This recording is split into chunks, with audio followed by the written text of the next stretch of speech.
So mga kalingap, yun si Mang John mga kalingap. Isa sa mga napakasipag na staff po ni Kalingap po sa coffee shop. Siya po ang maasahan dito mga kalingap.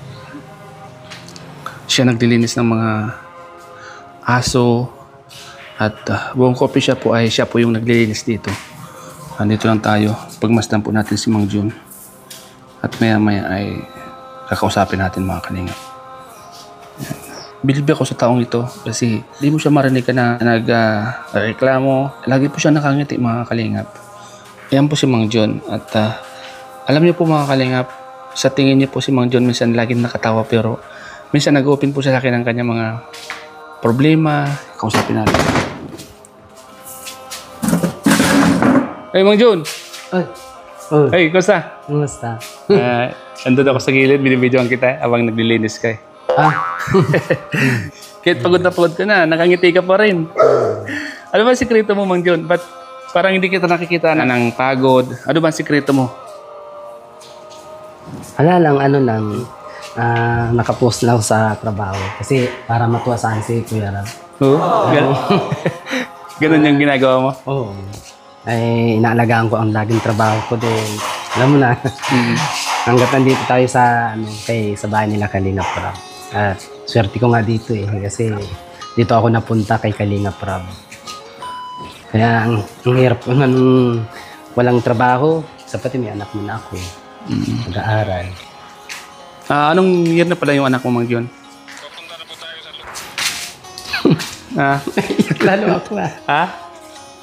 What, grade 8. Grade 8. Bakit parang naiyak ka? Bakit parang naluluwa ko, Mang John? Naalala lang. Yung mga kalingap umiyak si Mang John. Ano ba? Pinuba kong kwentuhan ng mga naalala mo? Kasi hindi na kita nakitang umiyak. Alam, pag binabati kita, lagi ka nakatawa. Oh. Ano ba? Ako lang kasi yung nagtatrabaho sa amin. Kasi wala na akong magulang, wala na akong nanay at tatay. Iwalay kami ng asawa ko. Ako yung tumataguyod sa anak ko. Binigyan na sa akin ng 3 taon yung anak ko dahil nag-asawa ng pinabago yung asawa ko dahil hindi man kami kasal nung taga Montalban Rizal siya eh. Tapos ang naka-asawa niya taga Parañaque. Eh, ang hirap. Hindi man kami kasal nun. Eh, siyempre, pag gusto nung babae ay wala, sumama sa iba eh.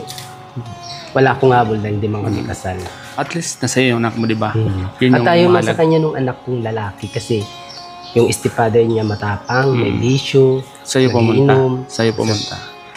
Ayaw niya sa kanya. Okay Malayo naman. ang loob niya sa Okay naman yung anak mo, mabait naman sa'yo. Ay, mabait. Binata Mabait. na ngayon eh. 17 years old. Ano yung...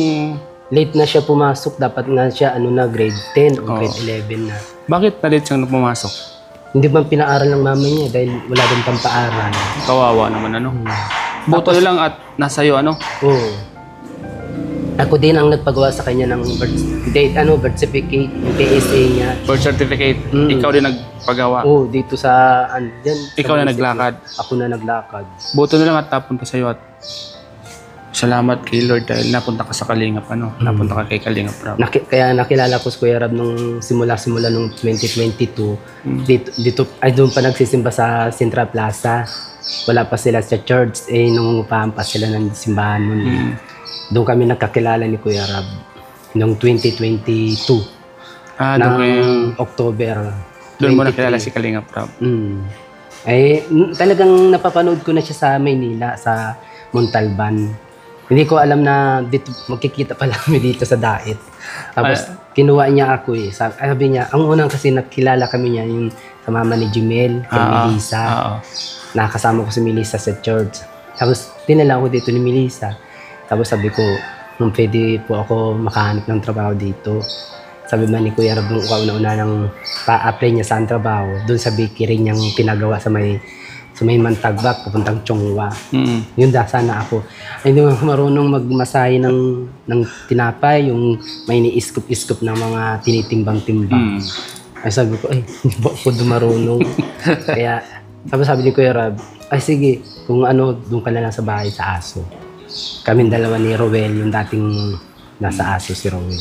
Dati kasi marami pang aso dito nun eh. Kaya ako dito napunta kay Kuya Rob. At Tapos- maganda, di ba? Kasi dito ka lang, wala kayo bang iniisip, Wala.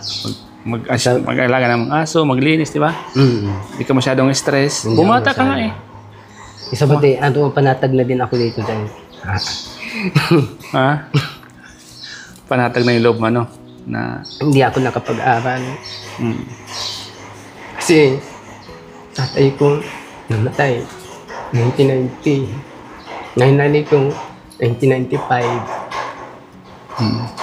12 anyos o 15 anyos ako namatay yung nanay ko.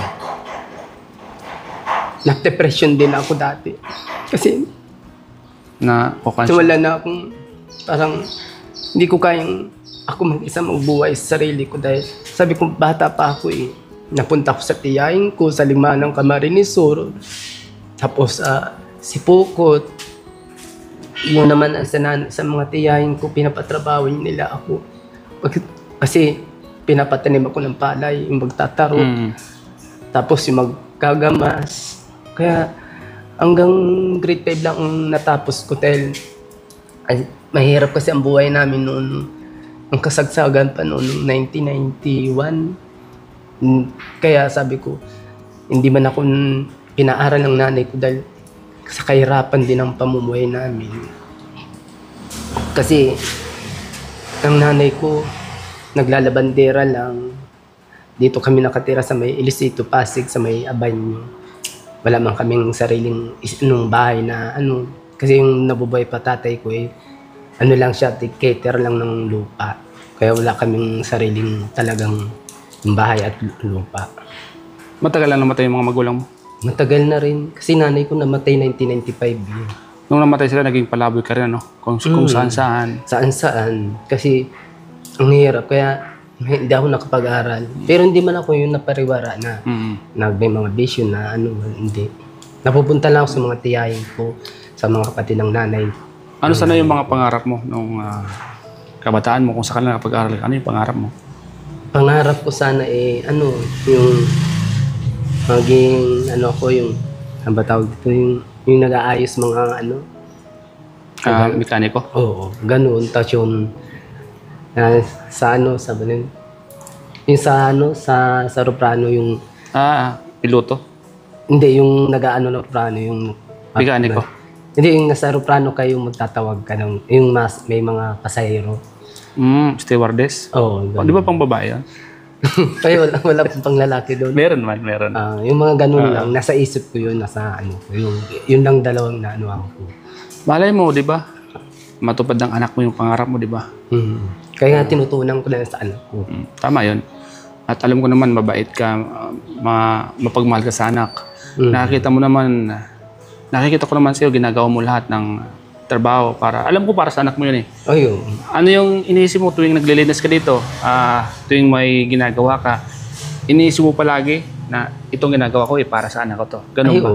Ganun yung iniisip mo. Kasi ang hirap din nga hindi ka magtatrabaho kasi wala kayong kakainin. Ang gasto sa bahay. Tapos ngayon nangungupahan kami sa bahay. Magkano ang upa ng bahay? 2,000. Maliit lang yun. Pero salamat kay Kuya Rob dahil binilan niya akong lupa. Huwag ka lang, kumbaga, tiwala ka lang sa Lord. Dahil may tamang panahon. Malay mo next year, mabaha ka na, di ba? Siya dami din niyang tinutulungan. Pero hindi niya nawawala sa isip niya na ikaw ay tulungan. Inip niya kasi nandito ka. One of the day, bibiglayin ka na lang niya, di ba? Bibiglayin na lang. Yun.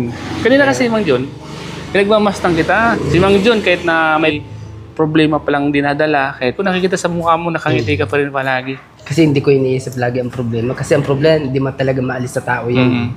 Kailangan mo lang idaan lang sa tawa, sa saya. Hindi ko iniisip lagi. Kasi doon ako nagtatag ang buhay ko sa lahat ng mga pagsubok dumadating sa buhay. Lahat man tao may mga pagsubok talaga, may mga pinagdadaanan. Kaya doon ako nagtuhugot talaga ng tibay ng loob na nagpapalakas sa akin kasi anak ko. Kasi anak ko, yan ang magbibigay sa akin. Kaya sabi ng anak ko, pag nakapagtapos man siya, pag dating ko man pagtanda ko, siya maalaga sa akin, siya makakatulong din sa akin.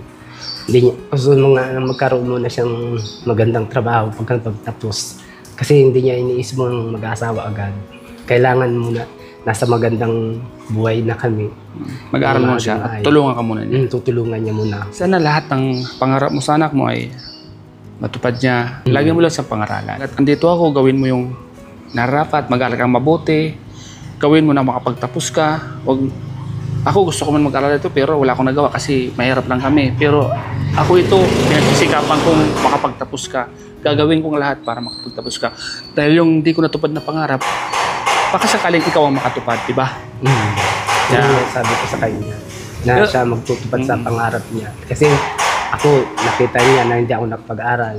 Kapag sinasabi ko sa kanya pag kami natutulog na ako, ang dami kong dinaan pagsubok simula nung naulila ako sa mga magulang, sa nanay at tatay ko, maagang kinuha na ni Lord. Sabi man ng anak ko, oh papa, promise ko yan sa'yo dahil alam ko naman yung nang dinagdaanan mo. Sabi niya sa akin. Kasi lalo yung kaming dalawa, mama naman niya, umayaw sa akin dahil hindi man kami kasal. At least, yung anak mo, nasa iyo, di ba? Tatlo na din ang kapatid niya doon sa padalawa niyang asawa. Yung malaga, yun ang mahalaga na yung anak mo, kasama mo. Kasama ko. Kasi mas malapit sa akin yung anak ko doon ako naano sa kanya. Malayo ang loob niya sa... Mas gusto kanyang kasama. Sa mama niya dahil mama niya May tatlo naman doon. may tatlo ng anak siya doon. May kapatid siyang tatlo. Buti inisip ng anak mo, doon ako kay Papa kasi walang kasama si Papa, di ba? Oo, yun ang nga inisip niya sa akin. Sabi niya, mas pipili niya nga daw ako kasi alam niyang katayuan ko dito eh. Mag-isa ka lang. Mag-isa lang. At least may kasama ka, di ba? Yeah. So, ayun, Mang John, Yun, biglaga ako nagpipray sa Panginoon na healthy ang katawan natin, wala tayong nararamdaman, wala. Natural yung may mga sakit-sakit na masakit ang ulo, natural yung sa katawan. Pero walang yung mga cancer o tama. karamdaman na may ano. Kaya tayo lagi magpipray lagi sa Panginoon. Kasi nandiyan lang ang Panginoon natin, pinagabayan lang tayo. Yun. Habang tayo nandito sa ibabaw ng mundo. Kasi tayo, pag sa Sunday, yun, sa church. Doon tayo. Nandun, nagsisimba. So, ayun, Mang John, salamat Mang John At yun, pagpatuloy mo lang yung kapahitan mo, pagiging tapat mo, kay Kalinga Pra, kay Ma'am Jack, sa Matubang family. Yun, pagpapaling ka ni Lord. Alam ko lahat naman ng paghihirap, may kapalit na kaginhawa niyan. So, pray lang tayo paragi. Salamat Mang John sa time na. Salamat kuya. Sa time na binigay mo sa akin, pinanlakan mo ako sa interview kahit may trabaho ka. Ay, okay kuya. Salamat naman. So, ayun, bigyan kita ng pang-snack mo sa Ay, thank you kuya. Thank you po. Salamat po. Mga kalingap, salamat mga kalingap. Mga kalingap si Mang John. Ay, Mang John. Salamat po. Bye-bye.